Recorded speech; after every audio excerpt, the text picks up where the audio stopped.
Take questions for Bruce. Please wait for the mic, state your name, affiliation, starting with 2 from Chris, then we'll go to Danny. Hey, Bruce. Chris Chapman, Fox Sports Las Vegas postgame show. We're not used to seeing a team come in here, score three unanswered goals, especially late in the second period and then into the third period. So just how disappointed are you with that transpiring tonight and end up losing the game 3-2?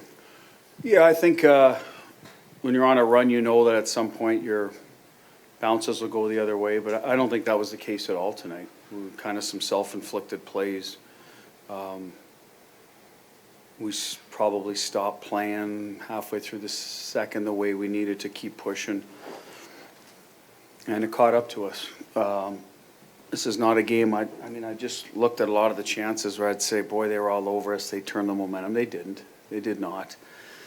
They kept playing and kept getting on top of us and forced us into some breakout turnovers. That's how 2 of the goals were scored below our goal line where we had possession, and we need to be better in those situations, whether it's getting it off the wall or then recovering to the front of the net, right? Those 2 goals are mirror images of themselves. Puck goes from below the goal line up the wall. We don't win the battle. They keep it in. It goes to our net. We're not covering anybody. So a little bit of just us not playing hard enough in front of our net.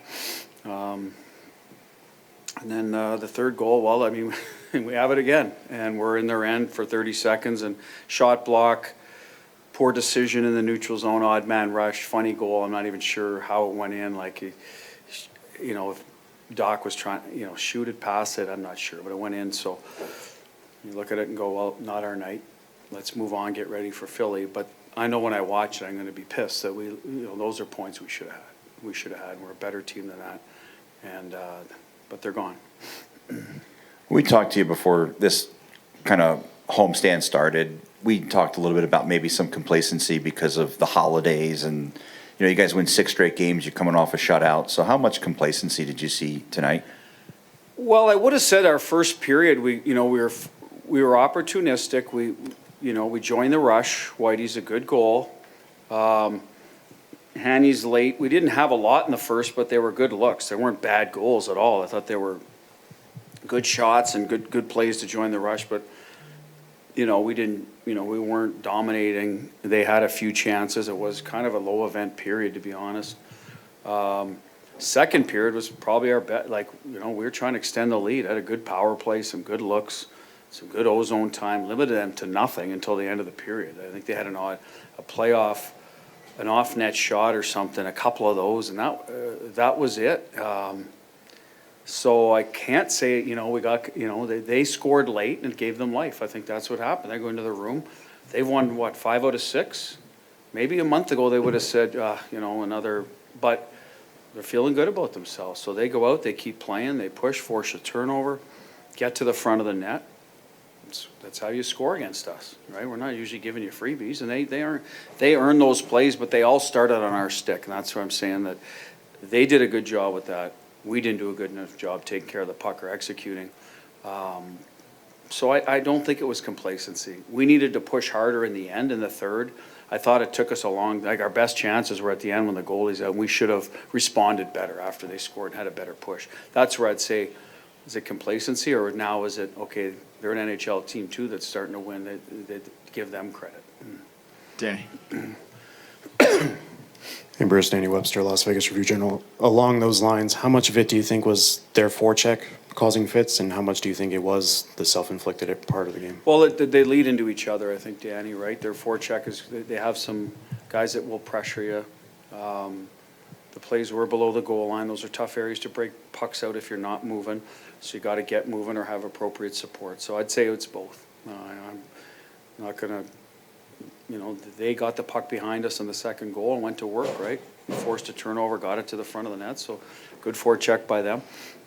I'm our coach. So I'm saying, well, yeah, good forecheck by them, but we got to be better with the first touch. Normally on those rims, we try to go straight up, not come bump it back. So we bump it back. Now our winger's going one way when we're used to, you know what I mean? So we weren't on the same page in that breakout.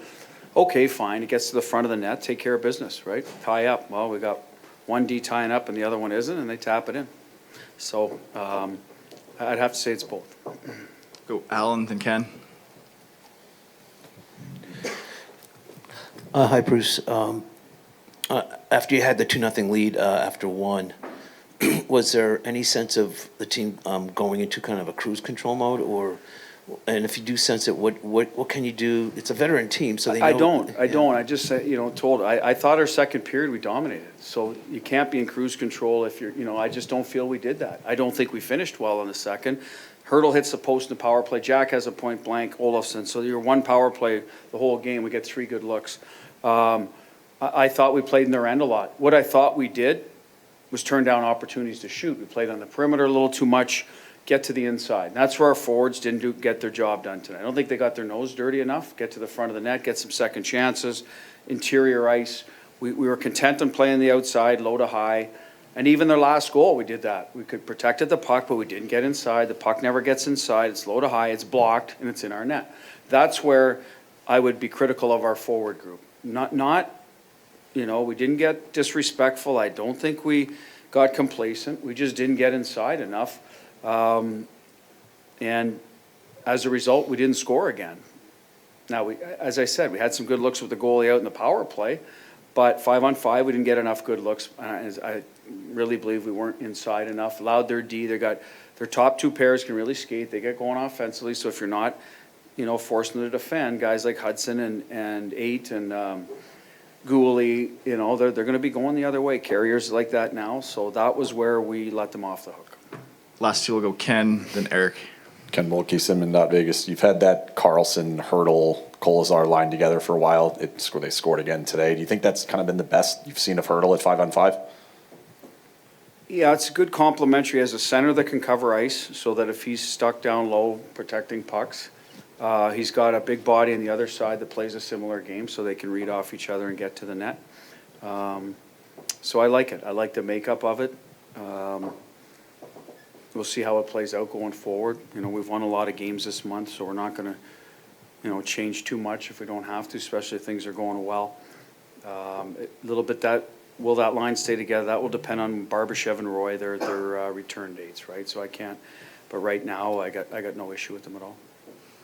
Eric.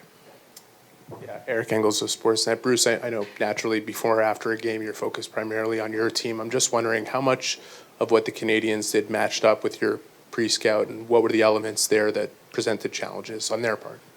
I thought part of our pre-scout was that their last layer of defense would sag a little bit, and I think the first goal was indicative of that, and our first rush chance with Kolesar and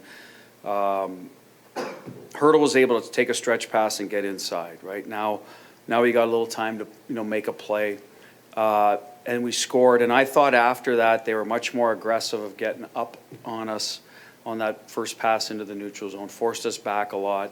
So whether that was an adjustment, whether the first part of the game that just took them a while because they flew in and didn't, I don't know what they did yesterday. You know what I mean? I don't know. But that's the difference I saw. We weren't able to get the blue line as easily as we did the first 10 minutes. I thought they did a good job with that. And then once those turnovers happen, their weak side deactivates a lot. They like to go to the boards and then across ice. But they did that up in Montreal. They've been doing that. I assume that's a Marty kind of thing very well with their D when they're going. I thought we handled that okay for the most part. There's certainly times we gave up the blue line doing that, but it didn't lead to odd man rushes. So forecheck pressure was good. I mean, they did a good job managing the puck. I don't remember a lot of plays we got where they forced a play. So good road game on their part in that regard. Jack Eichel had a 2-on-1 in the second period, but that came out of, I can't see what's happened down that far corner. I think it was just a puck play that we won a battle. It wasn't, I'd say, a poor puck decision by them, I don't think. I can't remember how it started. But other than that, right, there wasn't a lot of odd man rushes. So that's a good formula on the road. They give up none in Florida, 2 in Tampa, 2 here. Tells me that they're, kind of buying into, well, this is how it takes to win in the league against good teams. You can't just be up and down trading chances. You got to pick your spot. Good discipline. They stayed out of the box. So good for them. Thanks, Bruce. Thank you. Happy New Year, everyone.